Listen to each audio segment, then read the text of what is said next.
Salam üç rəngli bayraq, mən yalançıyam. Mən ancaq bayram günlərində sevirəm səni. Əzbər bilirəm 100% şənin nömrəsini, amma çoxdan unutmuşam himnimizin sözlərini. Xaricə gedəndə deyirəm ki güya Türkiyədənəm. Mən utanıram Azərbaycan sözünü işlətməkdən. Erməni diasporası soyqırımlar uydurduqca mən Bakıda məşğulam ancaq qız fırlatmaqla. Ya da ki çayxana qeybət dalıyca qeybət sevməyə vəzinə millət meylirəm. Nifrət, rüşvətxor, müəllimlərin savadsız tələbəsi, qeyrətin məğlubiyyəti, fast foodun qələbəsi. Mən baxıram ancaq səviyyəsiz verilişlərə, tökən aparıcılar səviyyəsiz müğənnilərə. Mən indi yaşayıram SMS və MMS-lə, çoxdan unutmuşam nədir kişi kimi üzbəüz söhbət.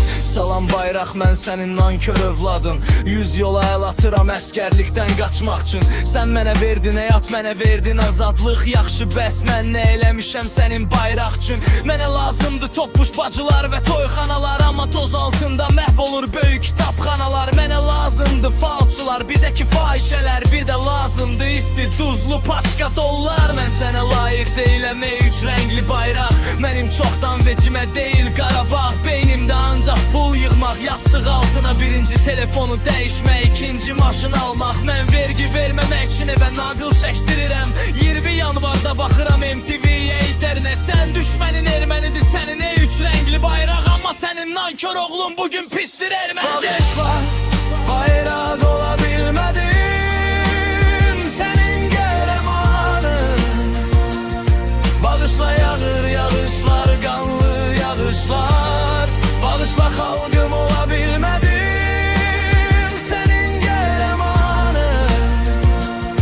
Bağışla yağır yağışlar, qanlı yağışlar. Bağışla məni bayraq, bağışla məni torpaq. Mənim ən böyük arzum köçmək buradan green card. Bağışla məni millət, bağışla məni xalq. Mən unutmuşam nədir vətəndaş olmaq. Bağışla məni ana, mən tərbiyəsiz böyüdüm. Sən mənim gələcəyimi tamam başqa cür görürdün. Bağışla məni ata, kişilik dəbdə deyil. O vaxt Qarabağda sən heç nə üçün döyüşürdün. Bağışla məni Allah, mənim dinim Versace.